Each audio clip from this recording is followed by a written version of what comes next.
Youth ലീഗിലൂടെ വളർന്നു വന്ന തെരഞ്ഞെടുപ്പ് രാഷ്ട്രീയത്തിലിറങ്ങി താനൂർ ബ്ലോക്ക് പഞ്ചായത്തിനെ നയിക്കുന്ന ശ്രീ നൌഷാദ് പറപ്പൂത്തടമാണ് ലീഡർ കണക്റ്റിലെ ഇന്നത്തെ അതിഥി. സ്വാഗതം സർ. ആദ്യത്തെ ചോദ്യം എന്നുള്ളത്, താനൂർ ബ്ലോക്ക് പഞ്ചായത്ത് പ്രസിഡന്റ് എന്ന നിലയിൽ അങ്ങയുടെ ഭരണം ഒരു വർഷത്തോടടുക്കുകയാണ്. അപ്പോൾ ഏതെങ്കിലും ഒരു വികസന പ്രവർത്തനങ്ങളോ അല്ലെങ്കിൽ എന്തെങ്കിലും ഒരു സംഭവമോ ആത്മസംതൃപ്തി നൽകുന്നതായിട്ട് പറഞ്ഞാൽ ഉണ്ടാകുമോ എന്നുള്ളതാണ്. അങ്ങനെ പറയുമ്പോൾ ഞങ്ങളിപ്പോൾ 8 മാസമായി ഭരണസമിതി വന്നിട്ട്. നമ്മുടെ മനസ്സിൽ ധാരാളം സ്വപ്നങ്ങളൊക്കെ ഉണ്ടാവും, ഒരു പുതിയ ഭരണസമിതിയുടെ താല്പര്യങ്ങൾ ധാരാളം ഉണ്ടാവും. പക്ഷേ ഒരു ആത്മസംതൃപ്തി നൽകുന്ന ഒരു പദ്ധതികളൊന്നും നമുക്ക് രൂപീകരിച്ച് നൽകാൻ കഴിഞ്ഞിട്ടില്ല. അതെ, ഇപ്പോൾ DPC അംഗീകാരം കിട്ടി. ഇനിയിപ്പോൾ ഈ മാസം ലാസ്റ്റ് ആകുമ്പോൾ നമ്മൾ ആ പദ്ധതികൾ നമ്മൾ 100 മുകളിൽ പദ്ധതികളുണ്ട്, വിവിധ ഘടക പദ്ധതികളടക്കമുള്ള. അപ്പോൾ അതെല്ലാം വെറും ദിവസങ്ങളിലാണ് ആ പദ്ധതി തുടക്കം കുറിക്കുകയുള്ളൂ. എന്നാലും ഞങ്ങളുടെ തുടക്കം എന്ന നിലയ്ക്ക് തന്നെ നമ്മുടെ ബ്ലോക്ക് പഞ്ചായത്തിൻ്റെ ഏറ്റവും സുപ്രധാനപ്പെട്ട ഒരു കേന്ദ്രമാണ് വളവന്നൂർ CHC ആരോഗ്യ കേന്ദ്രം. അവിടെ ധാരാളം പരിമിതികളുണ്ട്. എന്നാൽ 6 ഏക്കറോളം ഭൂമിയുള്ള ജില്ലയിൽ തന്നെ ഏറ്റവും വലിയ ഒരു ആരോഗ്യ കേന്ദ്രം കൊണ്ടുവരാൻ കഴിയുന്ന ഒരു വലിയ സ്ഥാപനം കൊണ്ടുവരാൻ കഴിയുന്ന ഒരു സ്ഥലമാണ് വളവന്നൂർ CHC. ബ്ലോക്കിൻ്റെ കീഴിലാണ്. അവിടെ ഒരു കുടുംബം 1 കോടിയോളം രൂപ അവിടെ കെട്ടിടം നിർമ്മിക്കാൻ നമുക്ക് സംഭാവന നൽകിയിട്ടുണ്ട്.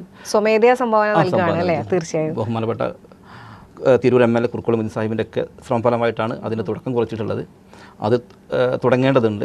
പിന്നെ അതോടൊപ്പം തന്നെ ഒരു ഹൈടെക് ലാബ്, നമുക്കറിയാം ചികിത്സാ രംഗത്ത് ഏറ്റവും കൂടുതൽ സാമ്പത്തികം ചെലവഴിക്കുന്നത്, പണം ചെലവ് വരുന്നത് ഈ രോഗങ്ങൾ കണ്ടെത്താനാണ്.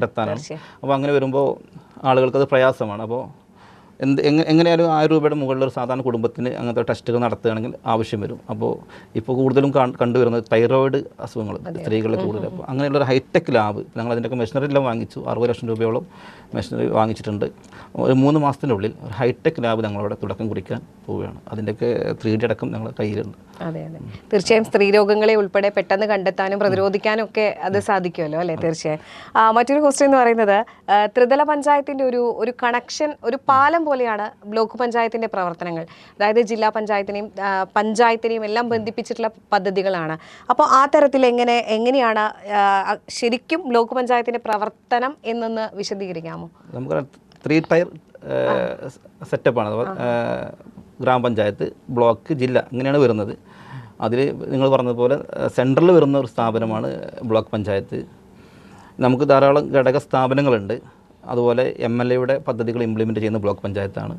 MP യുടെ പദ്ധതികൾ ഇംപ്ലിമെൻറ്റ് ചെയ്യുന്നത് ബ്ലോക്ക് പഞ്ചായത്താണ്. അതിൻ്റെ കൂടെ മറ്റ് പഞ്ചായത്തുകളെ സഹായിക്കാൻ, അവരുടേതായ പദ്ധതികളെ സഹായിക്കാൻ ജില്ലാ പഞ്ചായത്തിൻ്റെ പദ്ധതികളൊക്കെ ബ്ലോക്ക് കീഴിലാണ് നമ്മൾ അത് ഇംപ്ലിമെൻറ്റ് ചെയ്യുന്നത്.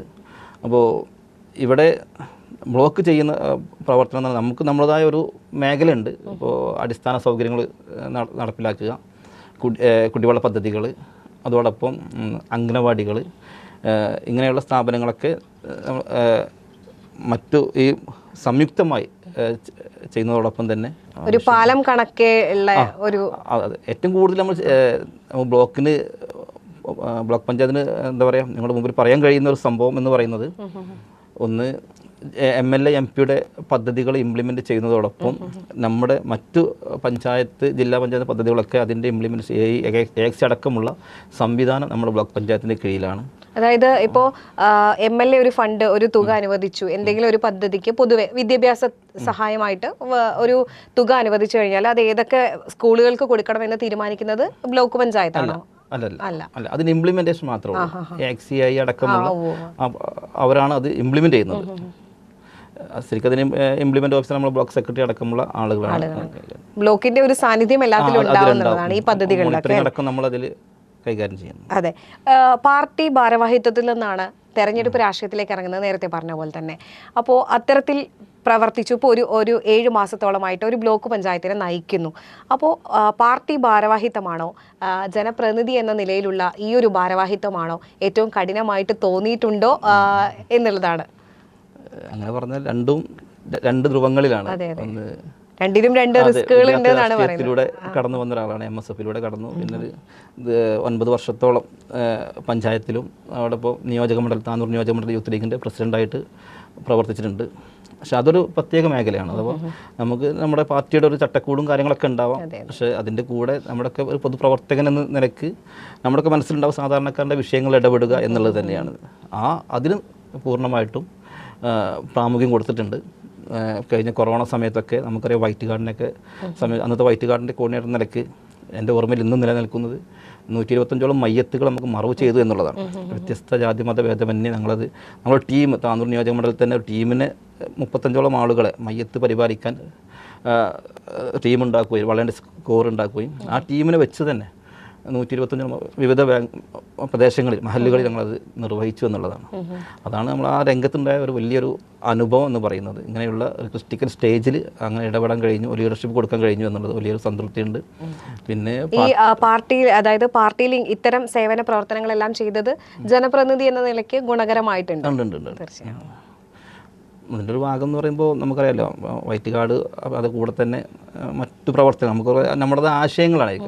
ഒരു പാർട്ടി പ്രവർത്തകർ അതിൻ്റെ പ്രസിഡന്റ് നിലയ്ക്ക് നമ്മൾ ഇപ്പോൾ ജാഥകൾ നടത്തും, സമരങ്ങളുണ്ടാവാം, പിന്നെ ക്യാമ്പുകൾ സംഘടിപ്പിക്കും. അതൊരു പ്രത്യേക നമ്മളെ പാർട്ടി പ്രവർത്തകരെ എന്താ പറയുക കൃത്യമായിട്ട് അഡ്രസ്സ് ചെയ്ത് നിലനിർത്തുക എന്നുള്ളതാണ്. അതൊരു പ്രത്യേക രീതിയിലേക്ക് അങ്ങനെ ഇപ്പം ജനങ്ങളോടൊപ്പമുള്ളൊരു പ്രവർത്തനമാണ്. അതും ഒരു എന്താ പറയുക ഏറ്റവും ഒരു ചെയ്യുന്ന ഒരു പൊതുപ്രവർത്തനത്തിന്റെ ഭാഗം തന്നെയാണ്. അതെ, ഇപ്പൊ നമ്മളെല്ലാം കാണുന്നു എല്ലായിടത്തും ലഹരി കേസുകളാണ്. അതായത് പരിശോധന കൂടിയത് കൊണ്ട് തന്നെ പിടിക്കപ്പെടുന്നവരുടെ എണ്ണവും എല്ലാം കൂടുകയാണ്. ഓപ്പറേഷൻ തൂഫാൻ, ഓപ്പറേഷൻ തണ്ടർ പോലുള്ള പദ്ധതികളൊക്കെ, പരിശോധനകളൊക്കെ നടക്കുന്നുണ്ട്. അപ്പോൾ ഇതിൽ പിടിക്കപ്പെടുന്നത് കൂടുതലും യുവാക്കളാണ് എന്നൊരു കാര്യമാണ് ഏറ്റവും ശ്രദ്ധേയമായിട്ട് നമ്മൾ കാണേണ്ട ഒരു കാര്യം. അപ്പോൾ ഇത്തരത്തിൽ ഓപ്പറേഷൻ തൂഫാൻ ഐക്യദാർഢ്യമായിട്ടും അല്ലെങ്കിൽ യുവാക്കളെ ബോധവൽക്കരിക്കുന്നതിനുൾപ്പെടെ ബ്ലോക്ക് തലത്തിൽ എന്തെങ്കിലും കോർഡിനേറ്റ് ചെയ്തിട്ടുണ്ടോ? അങ്ങനെ ചെയ്യാനുള്ളൊരു സാധ്യതകളുണ്ടോ? ഒപ്പം തന്നെ നമ്മൾ ഡിവിഷനിൽ ഇത്തരത്തിലുള്ള പ്രവർത്തനങ്ങൾ നടക്കുന്നുണ്ടോ എന്നുള്ളതാണ്. ഞങ്ങളിപ്പോൾ അങ്ങനെ പറയുമ്പോൾ തുടക്കം നമുക്കറിയാമല്ലോ, കേരള സർക്കാരിനെ അഭിനന്ദിക്കണം വിഷയത്തിൽ. വന്ന സർക്കാരിനെ ബഹുമാനപ്പെട്ട ആഭ്യന്തര വകുപ്പ് മന്ത്രിയൊക്കെ നമുക്ക് ആ വിഷയത്തിൽ അഭിനന്ദിക്കണം. അവരെടുത്തൊരു വലിയൊരു മെസ്സേജ് എഫേർട്ടാണത്. തൂഫാൻ ആ ഒരു മെസ്സേജ് എല്ലാ ഇടങ്ങളിലും എത്തി എന്നുള്ളത്, എല്ലാ ഇടങ്ങളിലും ലഹരി ഉണ്ട് എന്നുള്ളതാണ് ഇതിൻ്റെ ഒരു പ്രാധാന്യം. പരിശോധന കൂടുമ്പോഴാണ് അത് നമ്മളൊരു അന്യ സംസ്ഥാന തൊഴിലാളികൾ, അതിഥി തൊഴിലാളികൾ മാത്രമല്ല, അതിൻ്റെ അപ്പുറത്ത് നമ്മളെ വിദ്യാസമ്പന്നരായ ആളുകളടക്കം ഇതിലേക്ക് കടന്നു വന്നു എന്നുള്ളത്, ക്രിസ്ത്യൻ ലഹരിയിലേക്ക് കടന്നു വന്നു. തീർച്ചയായും അതിഥി തൊഴിലാളികളുടെ ഒരു കാര്യം പറഞ്ഞതുകൊണ്ടാണ് അവരെ സംബന്ധിച്ച് അവർ സിന്തറ്റിക് ഡ്രഗ്സിനെ കഴിഞ്ഞും കഞ്ചാവ് പോലെയുള്ള സാധനങ്ങളാണ് അവരെടുത്ത് നിന്ന് പിടിക്കുന്നത്. സിന്തറ്റിക് ലഹരി പിടിക്കുന്നത് കൂടുതലും മലയാളികൾ ആയിട്ടുള്ള യുവാക്കളെടുത്തു നിന്നാണ്. അതും കൂടെ ശ്രദ്ധിക്കേണ്ട ഒരു കാര്യമുണ്ട്. അതിഥി തൊഴിലാളികളുടെ വരവോടെ ആയിരിക്കും ലഹരിയുടെ ഒരു ഇത്രയും വ്യാപകമായിട്ടുണ്ടാവാം. പക്ഷെ നമ്മളെ കുട്ടികളടക്കം ഇതിലേക്ക് ഈ ലഹരിയിലേക്ക് അടിമപ്പെട്ടു എന്നുള്ളതാണ്. അപ്പോൾ അതിനെതിരെ ഇപ്പോൾ നിങ്ങൾ പറഞ്ഞതുപോലെ തന്നെ ഒരു പ്രതിരോധം തീർക്കേണ്ടത് ഇതുപോലെ ത്രിതല പഞ്ചായത്ത് സംവിധാനത്തിൽ നിർബന്ധമായ ഒന്ന് തന്നെയാണ്. ബ്ലോക്ക് പഞ്ചായത്ത് അതുമായി ബന്ധപ്പെട്ട് ഇങ്ങനെ ചർച്ചകളൊക്കെ ഉണ്ടായിട്ടുണ്ട്. നമ്മുടെ കൂടിയിരിക്കുമ്പോൾ അല്ലെങ്കിൽ ബോർഡ് മീറ്റിങ്ങിലൊക്കെ നമ്മൾ അതിൻ്റെ ചർച്ചകൾ വരുന്നുണ്ട്. ഏതായാലും അതുമായി ബന്ധപ്പെട്ട് നമുക്കറിയാമല്ലോ, ഒരു ഭരണസമിതിക്ക് മാത്രം എടുക്കാൻ കഴിയുന്ന ഒന്നല്ല ഇതിനെതിരെ പ്രതികരിക്കുക എന്നുള്ളത്. അപ്പോൾ എല്ലാവരും ഒന്നിച്ചു നിന്നുകൊണ്ട് ആരോഗ്യ പ്രവർത്തകർ, അതോടൊപ്പം മഹല്ല് സംവിധാനങ്ങൾ, വിവിധ രാഷ്ട്രീയ പാർട്ടി നേതാക്കൾ എല്ലാവരും ചേർത്ത് പിടിച്ചുകൊണ്ട് ഇതിനകത്ത് പോരാട്ടം നടത്തിയാൽ മാത്രമേ ഇത് നമ്മുടെ നാടുകളിൽ നിന്നൊക്കെ ഇതിനെ മാറ്റി നിർത്താൻ സാധിക്കുകയുള്ളൂ. അപ്പം താനൂർ ബ്ലോക്ക് പഞ്ചായത്തിൽ നടത്തി വരുന്ന പദ്ധതികളുടെ ഒരു പുരോഗതി എങ്ങനെയാണ്? പുതിയ പദ്ധതികൾ എന്തൊക്കെയാണ് പ്ലാൻ ചെയ്തിട്ടുള്ളത്? ഇപ്പോൾ പുരോഗതി എന്ന് പറയുമ്പോൾ നമ്മുടെ ഈ മാസം അവസാന സമയത്ത് നമ്മൾ ടെൻഡറിലേക്ക് പോവുകയാണ്. അപ്പോൾ ധാരാളം പദ്ധതികൾ നമുക്ക് ആരോഗ്യരംഗത്ത്, കുടിവെള്ളം, മറ്റു മേഖലയിലേക്ക് നമ്മൾ ധാരാളം പദ്ധതികൾ വെച്ചിട്ടുണ്ട്. ഏറ്റവും കൂടുതൽ തുക ഇപ്പോൾ മെയിൻ്റനൻസ് ഫണ്ടായിട്ട്, ഹെൽത്ത് ഗ്രാൻഡായിട്ടൊക്കെ നമ്മൾ ചെയ്യുന്നത് ആരോഗ്യ മേഖലയിലാണ്. ഇപ്പോൾ ഡയാലിസിസ് സെൻറ്റർ, അപ്പോൾ നമ്മൾ വളഞ്ഞ CSൽ ഡയാലിസിസ് സെൻറ്റർ ഉണ്ട്. 26 ലക്ഷം രൂപയോളാണ് അതിന് ഫണ്ട് വെച്ചിട്ടുള്ളത്. അവിടുത്തെ രോഗികൾക്കുള്ള മരുന്നിന് 25 ലക്ഷം രൂപയോളം. അങ്ങനെ 1 കോടി രൂപയുടെ മുകളിൽ നമ്മൾ അവിടുത്തെ മറ്റു ലാബ് അടക്കമുള്ള സംവിധാനങ്ങൾക്ക് തുക വകയിരുത്തിയിട്ടുണ്ട്. അതോടൊപ്പം ഈ വനിതകളുടെ അവർക്കൊരു സ്വയം തൊഴിലെന്ന് പറയും, വീട്ടമ്മമാർക്ക് അവർക്കൊരു സമ്പാദ്യം എന്ന നിലയ്ക്ക് നമ്മൾ ഗ്രാമശ്രീ പദ്ധതി, ഒരു പുതിയ നൂതന പദ്ധതിയാണ്. കുടുംബശ്രീയുമായി സഹകരിച്ചിട്ടാണോ? അല്ല, ഗ്രാമശ്രീ എന്ന് പറഞ്ഞ കണ്ടെത്തിയിട്ടാണ്. അപ്പോൾ പഞ്ചായത്തുകളിൽ നിന്നാണ് ലിസ്റ്റ് 50 പേർക്കാണ്. അതൊരു പൈലറ്റ് പദ്ധതിയായിട്ടാണ് നമ്മൾ കാണുന്നത്. ഒരു ഫാമിലിക്ക് 25 മുട്ടക്കോഴികൾ, ഒരു ആട്, ഒരു പശുക്കിടാവ്, പിന്നെ പച്ചക്കറി തൈകൾ, വിത്ത്, ഇങ്ങനെയുള്ള അവർക്ക് ഒരു വരുമാനം ഉണ്ടാക്കുക എന്നുള്ള ലക്ഷ്യത്തോടു കൂടി ഒരു ഗ്രാമശ്രീ പദ്ധതി നടപ്പിലാക്കിയിട്ടുണ്ട്. ഭിന്നശേഷിക്കാർക്ക് മുച്ചക്ര വാഹനങ്ങൾ, പിന്നെ വനിതകൾക്ക് അത് മുച്ചക്ര വാഹനം എന്ന് പറഞ്ഞാൽ ഇലക്ട്രിക് വീൽ ചെയർ തന്നെയാണ്. ഇലക്ട്രിക് വീൽ ചെയർ അല്ല, സ്കൂട്ടർ. ആണ് ഉദ്ദേശിക്കുന്നത്. പിന്നെ അതുപോലെ തന്നെ ഭിന്നശേഷി സ്കോളർഷിപ്പ് ഉണ്ട്. 40 ലക്ഷം രൂപയാണ് സ്കോളർഷിപ്പ് കൊടുക്കുന്നത്. പഞ്ചായത്തിലേക്ക് വിഹിതം കൊടുക്കുകയാണ് ചെയ്യുക. അതോടൊപ്പം തന്നെ പഞ്ചായത്താണ് ഇതിന്റെ ഗുണഭോക്താക്കളെ കണ്ടെത്തേണ്ടത്. നെൽകർഷകർക്കുള്ള ആനുകൂല്യങ്ങളുണ്ട്, ഡയറിയുമായി ബന്ധപ്പെട്ട ആനുകൂല്യങ്ങൾ നൽകുന്നുണ്ട്. അങ്ങനെ ധാരാളം. പിന്നെ അതോടൊപ്പം തന്നെ നമ്മുടെ മറ്റു യുവജനങ്ങൾക്ക് വനിതകൾക്കടക്കം സ്വയം തൊഴിലുമായി ബന്ധപ്പെട്ട് അവർക്ക് യുവജനങ്ങൾക്ക് സംരംഭം തുടങ്ങാനുള്ള. അപ്പോൾ നമുക്കറിയാം നമ്മൾ ബ്ലോക്കിൻ്റെ കീഴിലാണ് ഇതിൻ്റെയൊക്കെ ഓഫീസേഴ്സ് ഉള്ളത്. ഇതിൻ്റെയൊക്കെ ഘടക സ്ഥാപനങ്ങൾ ബ്ലോക്ക്, ഇപ്പോൾ ഇൻഡസ്ട്രിയൽ ഓഫീസർ IO ബ്ലോക്കിലുണ്ട്. അങ്ങനെ ധാരാളം സ്ഥാപനങ്ങൾ അതിൻ്റെ കീഴിൽ വരുന്നുണ്ട്. അപ്പോൾ പുതിയ തലമുറയെ കാർഷിക രംഗത്തേക്കും അതോടൊപ്പം തന്നെ പുതിയ സംരംഭത്തിലേക്കും കൊണ്ടുവരിക എന്നുള്ളൊരു ഉദ്ദേശം ഞങ്ങളുടെ മുമ്പിലുണ്ട്. ബ്ലോക്ക് പഞ്ചായത്തിൻ്റെ കീഴിൽ ഇപ്പോൾ അവിടെ വനിതകൾക്ക് തുന്നൽ പരിശീലന കേന്ദ്രം, അതോടൊപ്പം കമ്പ്യൂട്ടർ പഠന കേന്ദ്രം അവിടെ. അത് പുതിയ കാലത്തെ AI ടെക്നോളജിയിലൂടെ ഒരു കമ്പ്യൂട്ടർ സാക്ഷരത, AI സാക്ഷരത നൽകാനുള്ളൊരു തീരുമാനം ബ്ലോക്ക് പഞ്ചായത്ത് എടുത്തിട്ടുണ്ട്. അപ്പോൾ വരും കാലത്ത് നല്ല രീതിയിൽ തന്നെ നമ്മുടെ ബ്ലോക്ക് പഞ്ചായത്തിന് കീഴിലുള്ള എല്ലാ വിഭാഗം ആളുകൾക്കും AI സാക്ഷരത നൽകാൻ. അപ്പോൾ നമുക്കറിയാമല്ലോ, മലപ്പുറം ജില്ലയിലാണ് ആദ്യത്തെ ഡിജിറ്റൽ സാക്ഷരത വന്നതും അക്ഷയ സംവിധാനമൊക്കെ വന്നതും നമ്മുടെ ജില്ലയാണ് അത് ഏറ്റെടുത്തതും വിജയിപ്പിച്ചതൊക്കെ. ആ രീതിയിൽ തന്നെ ബ്ലോക്ക് പഞ്ചായത്ത് പദ്ധതി പുതിയ കാലത്തെ AI സാങ്കേതിക വിദ്യ കൂടി ജനകീയമാക്കാനുള്ളൊരു സംരംഭം അല്ലേ? തീർച്ചയായും. അപ്പോൾ എല്ലാവിധ ആശംസകളും ഇത്തരം പദ്ധതികൾക്കൊക്കെ നേരുകയാണ്. തീർച്ചയായും അത്തരത്തിലുള്ള പദ്ധതികൾ ബ്ലോക്ക് പഞ്ചായത്തിന്റെ നേതൃത്വത്തിൽ ഉണ്ടാകും. അടുത്തതായി അടിസ്ഥാന സൗകര്യങ്ങൾ ഒരുക്കുക എന്നൊരു കാര്യം പറഞ്ഞിരുന്നു, ബ്ലോക്ക് പഞ്ചായത്തിൻ്റെ ഒരു ചുമതല എന്നുള്ളത്. അപ്പം ഈ കുടിവെള്ളം, റോഡ് വികസനം എന്നിവയാണ് പൊതുവെ ജനപ്രതിനിധികൾക്കെതിരെ വലിയ ആരോപണങ്ങൾ വരെ വരാനുള്ളൊരു പഴി കേൾക്കേണ്ടി വരുന്ന രണ്ട് പ്രശ്നങ്ങളാണ് ഈ കുടിവെള്ളവും റോഡും എന്നുള്ളത്. അപ്പോൾ ഈ രണ്ട് അടിസ്ഥാന വികസന കാര്യങ്ങളിലും വീഴ്ചയില്ലാത്ത വിധം ഇടപെടാൻ ഈ ഒരു 7 മാസക്കാലം കൊണ്ട് സാധിച്ചിട്ടുണ്ടോ എന്നുള്ളതാണ്. ഇനി അത്തരത്തിൽ എന്തെങ്കിലും ഒരു പ്രശ്നമുണ്ടെങ്കിൽ അത് എത്രത്തോളം വേഗത്തിൽ പരിഹരിക്കാനുള്ള നടപടികൾ ഉണ്ടാവും എന്നുള്ളതും കൂടി. തീർച്ചയായും നമുക്കറിയാം. ഇപ്പോൾ കുടിവെള്ളത്തിൻ്റെ വിഷയം പറഞ്ഞപ്പോൾ താനൂർ നിയോജക മണ്ഡലത്തിൽ ജലജീവ മിഷൻ എന്ന് പറഞ്ഞിട്ട് കേരള സർക്കാരിൻ്റെ പദ്ധതിയാണ് ജലജീവ മിഷൻ. അത് 2013 തുടക്കം കുറിച്ചത്.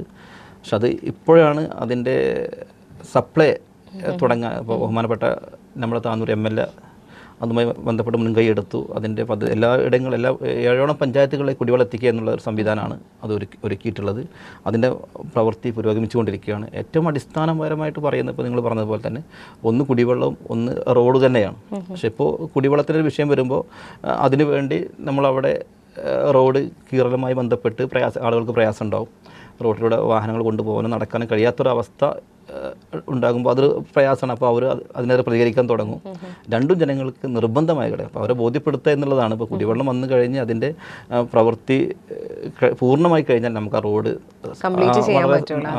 എന്താ പറയുക, പൊതുവേ ഒരു ആരോപണം ഉള്ളത്, അതായത് റോഡ് ടാർ ചെയ്യുന്നു, വാട്ടർ അതോറിറ്റി പൊളിക്കുന്നു എന്നുള്ളൊരു സംഭവം ഉണ്ട്.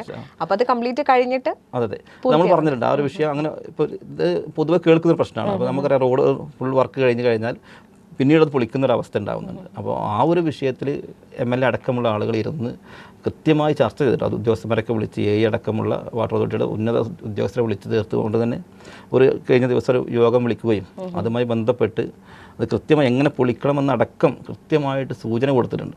ആ രീതിയിൽ കൈകാര്യം ചെയ്താൽ അത് നല്ല രീതിയിൽ തന്നെ ഒരു പ്രയാസം ജനങ്ങളുടെ ഒരു ബുദ്ധിമുട്ടില്ലാത്ത വിധം പരിഹരിച്ചു പോകുന്നു. തീർച്ചയായും. ഇപ്പോൾ സംസ്ഥാനം UDF സർക്കാരാണ്. Tanur MLA PK Nawaz UDFന്റെ പ്രതിനിധിയായിട്ട് നിയമസഭയിലുണ്ട്. അപ്പോൾ താനൂർ ബ്ലോക്കിന് അതുകൊണ്ട് പ്രയോജനം ഉണ്ടാകുമെന്ന് കരുതുന്നുണ്ടോ? ഞാൻ ഈ ചോദ്യം ചോദിക്കാൻ കാരണം, നേരത്തെ വന്നിരുന്ന കുറുക്കോളി മൊയ്തീൻ ഉൾപ്പെടെയുള്ള ജനപ്രതിനിധികൾ ഒരു ആരോപണം ഉന്നയിച്ചിരുന്നു. കഴിഞ്ഞ തവണ LDF സർക്കാരായിരുന്നു, അതുകൊണ്ട് UDF ഭരിക്കുന്ന തദ്ദേശ സ്ഥാപനങ്ങൾക്ക് ഉൾപ്പെടെ മതിയായ ഫണ്ട് ലഭിക്കാത്തൊരു സാഹചര്യം ഉണ്ടായിരുന്നു എന്ന് പറഞ്ഞതുകൊണ്ടാണ് ഈ ഒരു ചോദ്യത്തിൻ്റെ ഒരു പ്രസക്തി എന്ന് പറയുന്നത്. അതിൽ ഏറ്റവും പ്രധാനപ്പെട്ട ഒന്നെന്ന് പറഞ്ഞാൽ, നമുക്കറിയാം കഴിഞ്ഞ സർക്കാർ ഞങ്ങളെപ്പോൾ ത്രിതല പഞ്ചായത്തിൽ നൽകേണ്ട 3ാം ഗഡു പദ്ധതിക്കുള്ള 3ാം ഗഡു എന്ന് പറയുന്ന സംഖ്യ നമുക്ക് ലഭിച്ചിട്ടില്ല. തീർച്ചയായും ബ്ലോക്ക് പഞ്ചായത്തിന് 1,30,00,000 രൂപയാണ് ഷോർട്ടുള്ളത്. അപ്പോൾ നമ്മൾ ഒരു പദ്ധതി വെക്കുമ്പോൾ ആ പദ്ധതിയിലേക്കുള്ള ആ തുകയും കൂടെ എന്താ പറയുക, അതിൽ നിർവഹിക്കാൻ കഴിയാത്ത ഒരവസ്ഥ നമുക്ക് സംജാതമായിട്ടുണ്ട്. എന്നിരുന്നാലും ഇപ്പോൾ PK നവാസ് MLA വന്ന സമയത്ത് അദ്ദേഹം വിവിധ ഡിപ്പാർട്ട്മെൻറ്റുകളെ 13ഓളം ഡിപ്പാർട്ട്മെൻറ്റുകളെ വിളിച്ചു വരുത്തുകയും അതിന് എല്ലാ ഉദ്യോഗസ്ഥരും ഈ അടക്കമുള്ള എല്ലാ ഡിപ്പാർട്ട്മെൻറ്റിലെയും ഉന്നത ഉദ്യോഗസ്ഥരെ വിളിച്ചു വരുത്തി ഓരോ ദിവസങ്ങളിലായിട്ട് മീറ്റിംഗ് വെക്കുകയും, ബ്ലോക്ക് പഞ്ചായത്താണ് അതിനൊക്കെ സൗകര്യം ഒരുക്കുകയുള്ളൂ. താനൂർ ബ്ലോക്ക് പഞ്ചായത്തിൻ്റെ കോൺഫറൻസ് ഹാളിലാണ് അതിന് മീറ്റിങ്ങുകളൊക്കെ വെച്ചിട്ടുള്ളത്. ജല അതോറിറ്റി, KSEB, ആരോഗ്യ വകുപ്പ്, അങ്ങനെയുള്ള എല്ലാ വകുപ്പുകളെയും വിളിച്ചു വരുത്തി അടിസ്ഥാന സൗകര്യങ്ങൾ എന്തൊക്കെയാണോ നമ്മുടെ ഓരോ ഡിപ്പാർട്ട്മെൻറ്റ് ചെയ്യേണ്ട അടിസ്ഥാന വികസനങ്ങൾ, എന്ത് പോരായ്മകളുണ്ട്, കഴിഞ്ഞ വർഷങ്ങളിൽ നടപ്പിലാക്കാത്ത പദ്ധതികൾ എല്ലാം ചേർത്ത് പിടിച്ച് കഴിഞ്ഞ സർക്കാരിൻ്റെ തുടർച്ച എന്ന പോലെ തന്നെ കഴിഞ്ഞ ഒരു ഗവൺമെൻറ് കൊണ്ടുവന്ന് വെച്ച പദ്ധതികളൊക്കെ നമുക്കറിയാമല്ലോ, അതിൻ്റെ തുടർച്ചയാണ് അടുത്ത സർക്കാർ എന്ന് പറയുന്നത്. ആ രീതിയിൽ തന്നെയാണ് നമ്മുടെ പദ്ധതികൾ കാണുന്നതും അതിന് നല്ല രീതിയിൽ മുന്നോട്ട് പോകാൻ അദ്ദേഹത്തിൻ്റെ പൂർണ്ണ പിന്തുണയും ശ്രമമുണ്ട്. കൂടെ നിന്ന് കൊടുക്കുക എന്നുള്ളതാണ് ഞങ്ങളുടെയൊക്കെ. അതെ, ഒരു ഭയങ്കര യുവാവിൻ്റെ ഒരു എനർജി അല്ലെ, വലിയ പ്രതീക്ഷയോടെയാണ് അദ്ദേഹത്തെ കുറിച്ച് എല്ലാവരും സംസാരിക്കാറുള്ളത്. അതേ പ്രതീക്ഷ തന്നെ അങ്ങ് നിലനിർത്തുന്നുണ്ട്. അദ്ദേഹത്തിൻ്റെ ഓരോ പ്രവർത്തനങ്ങളും അങ്ങനെ തന്നെ നമ്മൾ കാണുന്നത്. ഓരോ മീറ്റിങ്ങുകളിലും അത് കൃത്യമായി പഠിച്ചു വന്നിട്ടാണ് അദ്ദേഹം അവിടെ അഡ്രസ്സ് ചെയ്യുന്നത്. അപ്പോൾ അതിൻ്റെ ഒരു പ്രതിഫലം അല്ലെങ്കിൽ ഒരു ഫലം വരും ദിവസങ്ങൾ നമുക്ക് കാണാൻ സാധിക്കും. അതെ, തീർച്ചയായും. ത്രിതല പഞ്ചായത്ത് ഇപ്പോൾ MLA-മാരെയൊക്കെ മാറ്റി നിർത്തിയാൽ ത്രിതല പഞ്ചായത്ത് ജനപ്രതിനിധികളാണ് ഏറ്റവും കൂടുതൽ സാധാരണക്കാരായ ജനങ്ങളോട് അടുത്ത് ഇടപഴകേണ്ടി വരുന്നത്. അപ്പോൾ ചില വിഷയങ്ങളിലൊക്കെ അവർ വളരെ വൈകാരികമായിട്ടൊക്കെ പ്രതികരിച്ച് കളയും. നമ്മൾ പല വാർത്തകളിൽ തന്നെയും കണ്ടിട്ടുണ്ട്. ചിലപ്പം ഒന്ന് നമ്മൾ അടുത്ത് നിൽക്കുന്ന ആളെന്ന നിലയ്ക്കായിരിക്കും അവരുടെ മുഴുവൻ വികാരവും പ്രകടിപ്പിച്ചിട്ട് പ്രതികരിക്കുക. അത്തരത്തിൽ പല മാനസികാവസ്ഥയിൽ വരുന്ന ആളുകളോട് ഇടപഴകേണ്ടി വന്നിട്ടുണ്ടോ? അത്തരത്തിലുള്ള എന്തെങ്കിലും ഒരു സാഹചര്യത്തെ എങ്ങനെയാണ് അങ്ങ് കൈകാര്യം ചെയ്യുന്നത്? അതെ, നമുക്കറിയാമല്ലോ, നമ്മളൊരു ജനപ്രതിനിധി നിലയ്ക്ക് പല ആളുകൾക്കും ഇപ്പോൾ വരുന്ന ആളുകൾ പല അവസ്ഥയിൽ വരുന്നതായിരിക്കും. അപ്പോൾ ചികിത്സയുമായി ബന്ധപ്പെട്ടതായിരിക്കും, അല്ലെങ്കിൽ വീടുമായി ബന്ധപ്പെട്ട മക്കളുടെ വിവാഹം, പല പ്രശ്നങ്ങളുണ്ടാവും, ആളുകൾക്ക് പല പ്രയാസങ്ങളുണ്ടാവും. പക്ഷെ നമുക്കറിയാം, നമ്മളൊരു ജനപ്രതിനിധി നിലയ്ക്ക് നമ്മളത് പൂർണ്ണമായിട്ടല്ലെങ്കിലും അത് ആ ആളുകൾക്ക് അത് പ്രാവർത്തികമാക്കി കൊടുക്കുക എന്നുള്ളത് നമ്മുടെയൊക്കെ ഒരു എന്താ പറയുക നിർബന്ധ ഘടകവുമാണ്, നമ്മുടെയൊക്കെ താല്പര്യങ്ങളുമാണല്ലോ. ഇപ്പോൾ എൻ്റെ മുമ്പിലൊക്കെ അങ്ങനത്തെ പ്രശ്നം എന്ന് പറയുമ്പോൾ ഞങ്ങൾ ചെറിയമുണ്ടം പഞ്ചായത്ത് തന്നെ, എൻ്റെ പഞ്ചായത്ത് ചെറിയമുണ്ടം പഞ്ചായത്താണ്. അവിടെ തന്നെ ഇപ്പോൾ 4ഓളം ഈ ഉന്നതികളുണ്ട്. അപ്പോൾ അവിടെയൊക്കെ അടിസ്ഥാന സൗകര്യങ്ങളില്ല. അവർക്കൊക്കെ നല്ലൊരു വഴി, അല്ലെങ്കിൽ കുടിവെള്ളം, മക്കൾക്ക് നല്ല വിദ്യാഭ്യാസം ലഭിക്കുക, അങ്ങനെ സാധാരണക്കാരായ നിത്യ ജോലിക്കാരായ ആളുകളാണ്. അവർക്ക് അങ്ങനത്തെ കഴിയും. അപ്പോൾ അവരൊക്കെ അവരുടെ സങ്കടങ്ങൾ പറയുമ്പോൾ നമുക്ക് വല്ലാതെ പ്രയാസപ്പെട്ടു പോകും. അപ്പോൾ അവരുടെയൊക്കെ സ്വപ്നം നല്ലൊരു വീട് എന്നുള്ളതൊക്കെയാണ്. അപ്പോൾ നമുക്കറിയാം, ബ്ലോക്ക് പഞ്ചായത്ത് ഈ PMAY പദ്ധതിയിൽ ഏറ്റവും കൂടുതൽ വിഹിതം കൊടുക്കുന്നത് 1,12,000 രൂപയോളം വിഹിതം കൊടുക്കുന്നത് ബ്ലോക്ക് പഞ്ചായത്താണ്. നമ്മളിപ്പോൾ കഴിഞ്ഞ വർഷവും ഈ വർഷവും കോടിക്കണക്കിന് രൂപയാണ്, 1 കോടിയുടെ മുകളിലാണ് അവർക്ക് വേണ്ടി പദ്ധതികൾക്ക് ഫണ്ട് വെച്ചിട്ടുള്ളത്. നമ്മുടെയൊക്കെ മുമ്പിലുള്ളത് അങ്ങനെയുള്ള ആളുകളെ ചേർത്ത് പിടിക്കുക, അവരുടെ ആ ഒരു പ്രയാസം ദൂരീകരിക്കുക എന്നുള്ള, അങ്ങനത്തെ കൂടുതലും വരുന്ന ആളുകൾ ഇങ്ങനെയുള്ള പ്രയാസവുമായിട്ടാണ് മുമ്പിൽ വന്നിട്ടുള്ളത്. ഞാൻ ഈ തെരഞ്ഞെടുപ്പിൽ മത്സരിക്കുന്ന സമയത്ത് ഏറ്റവും കൂടുതൽ ആളുകൾ പറഞ്ഞൊരു വീടാണ്, അവർക്ക് ചോർന്നൊലിക്കാതെ അവരുടെ മക്കളെ ചേർത്ത് പിടിച്ച് സമാധാനത്തോടെ ജീവിക്കാനുള്ളൊരു വീട്. അപ്പോൾ അതൊരു അങ്ങനെയുള്ള സംവിധാനം ഒരുക്കി കൊടുക്കുക എന്നുള്ളത് ഞങ്ങളെപ്പോൾ ജനപ്രതിനിധികളുടെ ഉത്തരവാദിത്വം. ചേർത്ത് നിർത്തി പരിഹരിക്കുക തന്നെയാണ് അല്ലേ. ഇനി ഒരു ജനറൽ ചോദ്യമാണ് ചോദിക്കാനുള്ളത്. രാഷ്ട്രീയ, അതായത് നമ്മളിപ്പോൾ അങ്ങ് യുവജന പ്രസ്ഥാനങ്ങളിലൂടെ വളർന്നു വന്നു. അന്ന് നടത്തിയ സമരങ്ങളും ഇന്ന് നടത്തിയ സമരങ്ങളും തമ്മിൽ ഒരു രാഷ്ട്രീയ പ്രസ്ഥാനത്തെ മാത്രമല്ല, എല്ലാവരും നടത്തുന്നത് ഒരേ രീതിയിലുള്ള കാലഹരണപ്പെട്ടു പോകുന്ന തരത്തിലുള്ള, അതായത് ഹർത്താൽ നടത്തുന്നു, വഴി തടയുന്നു, അല്ലെങ്കിൽ ധർണ, അങ്ങനെ അടിപിടി, അങ്ങനത്തെയൊക്കെ ഒരു സമര രീതികളാണ്. ഇപ്പം ജെൻസികൾ വരെ രാഷ്ട്രീയത്തിലേക്ക് വന്നു. ഇപ്പോൾ നമുക്കാണ് ജില്ലാ പഞ്ചായത്തിലെ പ്രതിനിധിയുണ്ട്, ഏറ്റവും പ്രായം കുറഞ്ഞ ആൾ നമ്മളെ മലപ്പുറത്ത് നിന്നുള്ള ആരതി പ്രദീപാണ്. അതെ, അതുപോലെ ജെൻസി കാലഘട്ടത്തിലുള്ള കുട്ടികൾ വരെ രാഷ്ട്രീയത്തിലേക്ക് എത്തി തുടങ്ങിയിരിക്കുന്നു. എന്നിട്ടും നമ്മുടെ സമരരീതികളും സമരമുറകളും പ്രതികരണങ്ങളും പ്രതിഷേധങ്ങളും ഒന്നും മാറുന്നില്ല എന്നൊരു കാര്യമില്ലേ? അത് മാറ്റേണ്ടതല്ലേ? അതിൻ്റെ തുടർച്ചയാണ് ഡൽഹിയിൽ കണ്ട ഒരു സമരമൊക്കെ. നമുക്കറിയാമല്ലോ, ഒരു സർക്കാരിന്, കേന്ദ്ര ഗവൺമെൻറ്റിനെതിരെ ഉണ്ടായിരുന്ന ഒരു സമരം വളരെ കൃത്യം. പക്ഷേ അതിലൊക്കെ എന്താ പറയുക, അവരൊക്കെ അഡ്രസ്സ് ചെയ്ത് പോകുന്ന സമരം ആ സർക്കാരിനെതിരെ, അല്ലെങ്കിൽ അവർ ഉദ്ദേശിക്കുന്ന ആ വിഷയത്തിനെതിരെയുള്ള പോരാട്ടം തന്നെയാണ്. പക്ഷെ അതിൽ ചില ആളുകൾക്കിടയിൽ നിന്നാണ് വൈകാരികമായിട്ടുണ്ടാകുന്ന സമരം, വൈകാരികമായി വരുമ്പോഴാണ് അത് തെരുവിലേക്ക് ഇറങ്ങുന്നത്, റോഡ് തടയലും മറ്റുമായിട്ടൊക്കെ കടന്നു വരുന്നത്. ഇപ്പം നിങ്ങൾ പറഞ്ഞതുപോലെ അതും അവർ കണ്ടു പഴകിയ സമര രീതിയിലേക്കാണ് അവർ പോലും അത് മാറി ചിന്തിക്കുന്നില്ല എന്നുള്ളത്. തീർച്ചയായിട്ടും ഈ പുതിയ കാലത്ത് അതൊക്കെ സമരമുറകളൊക്കെ മാറ്റേണ്ടതുണ്ട്. നമുക്കറിയാം, പ്രതിഷേധങ്ങൾ, ലാത്തി, അല്ലെങ്കിൽ ഒരു മാർച്ച് നടക്കുമ്പോൾ ഉണ്ടാകുന്ന അക്രമ സമരങ്ങളൊന്നും മാറ്റിയൊരു പുതിയ രീതിയിലേക്ക് നമ്മൾ സമരത്തെ മാറ്റിയെടുക്കേണ്ടതുണ്ട്. നമുക്ക് ഏറ്റവും കൂടുതൽ സമരങ്ങൾ ഉണ്ടെങ്കിലും അതിൽ ഏറ്റവും കൂടുതൽ ഇപ്പോൾ ഒരു വിഷയത്തിൽ സോഷ്യൽ മീഡിയയാണ് കൈകാര്യം ചെയ്യുന്നത്. സമരങ്ങളൊക്കെ ഇപ്പോൾ ഡൽഹിയിൽ നടന്ന സമരങ്ങളൊക്കെ സോഷ്യൽ മീഡിയ വഴിയാണ് അതിൻ്റെയൊക്കെ അത്രയും ഒരു എന്താ പറയുക, രാജ്യം അറിയപ്പെടുന്ന ഒരു സമരമായിട്ട് മാറിയിട്ടുള്ളത്. അപ്പോൾ കൃത്യമായ ഒരു വിഷയത്തെ അഡ്രസ്സ് ചെയ്ത് സമരം ചെയ്ത് കഴിഞ്ഞാൽ അത് വിജയിക്കുമെന്നുള്ളതാണ് ആ സമരങ്ങളെ കൊണ്ടൊക്കെ നമുക്ക് അറിയാൻ സാധിക്കും. തീർച്ചയായും സമരങ്ങളില്ലാതെ മുന്നോട്ട് പോകാനും പറ്റില്ല. പക്ഷെ അതെ, അതിന്റെ രീതികളാണ് മാറേണ്ടത്. കല്ലെറിയുന്നു, യുവജന പ്രസ്ഥാനം എന്ന നിലയ്ക്ക് അല്ലെങ്കിൽ യുവജന പാർട്ടി എന്ന നിലയ്ക്ക് സർക്കാരിൻ്റെ തെറ്റുകൾ ചൂണ്ടിക്കാണിക്കാനുള്ള ഒരു മാർഗം നമ്മൾ അത് ചൂണ്ടിക്കാണിച്ചിട്ടും അവരെ തിരുത്തുന്നില്ല എങ്കിൽ പിന്നെയുള്ളതാണ് സമര മാർഗങ്ങളാണ്. ആ സമരമാണ് അതിൻ്റെ ഏറ്റവും പ്രധാനപ്പെട്ട ഒരു സമര മാർഗങ്ങളിൽ അത് അക്രമത്തിലേക്ക് പോവാതെ സർക്കാരിനെ ബോധ്യപ്പെടുത്തുക എന്നുള്ളത് തന്നെയാണ്. അതെ, ആ ഒരു രീതിയിലേക്ക് കൂടി സമരങ്ങൾ മാറേണ്ടതുണ്ട് അല്ലേ? തീർച്ചയായും. വലിയ തിരക്കാണെന്നറിയാം. ഇതിനിടയിലും കേരള വിഷനോട് സഹകരിച്ചതിന് വളരെയധികം നന്ദി. Thank you.